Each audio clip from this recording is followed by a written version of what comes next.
Hi friends, how are you? In this video we are going to learn about the plasma, composition of plasma and serum. Okay, plasma. Plasma is the fluid component of blood which constitutes about 55% of total blood volume. The remaining 45% is constituted by cells, formed elements. If the whole plasma is to be used for investigation, blood is collected with anticoagulated blood. Plasma can be stored for years for future investigations. Composition of plasma. Plasma constitutes water and solids. Water content of plasma is about 92% of total plasma. The major solute, that is solid content in the plasma proteins, which constitutes about 7% of the plasma, and other solutes make up the rest 1%. Coming to the figure 9.2.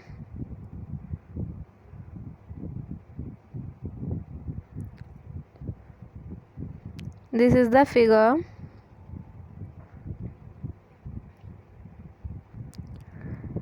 This is the blood, which consists of plasma 55% and cells, that is formed elements, of 45%. If you observe in plasma, it consists of water 92%, protein 7%, and other solutes 1%. Coming to the protein 7%, this protein consists of albumin, globulin, fibrinogen, and others 1%. Coming to the other solutes, it consists of electrolytes, nutrients, waste products, regulatory substances. Okay, if you come to the proteins, that in 7%, compare the 7% for 100%. Albumin consists more percent, that is 54%. Next, globulin 38%, and fibrinogen consists of 7%. Okay, this water in plasma 92%, only the water is present, only the 7% proteins, and only 1% other solutes. Okay, I think you may understand this. Coming to serum.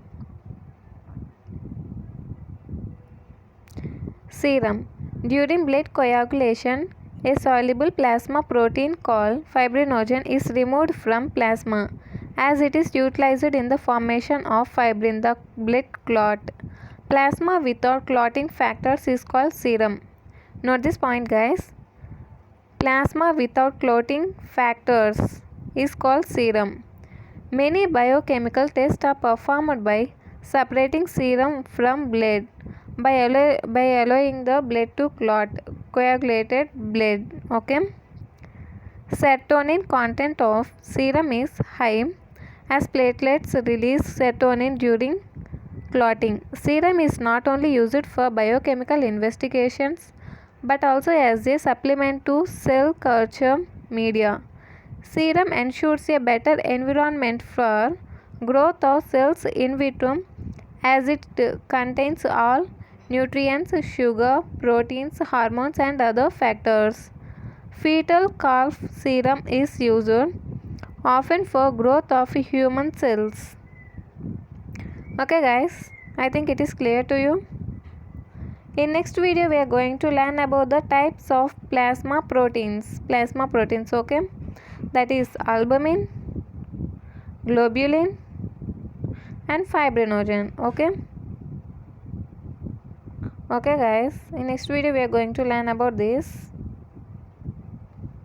and in between these application boxes and some others also I'm going to tell you. Okay,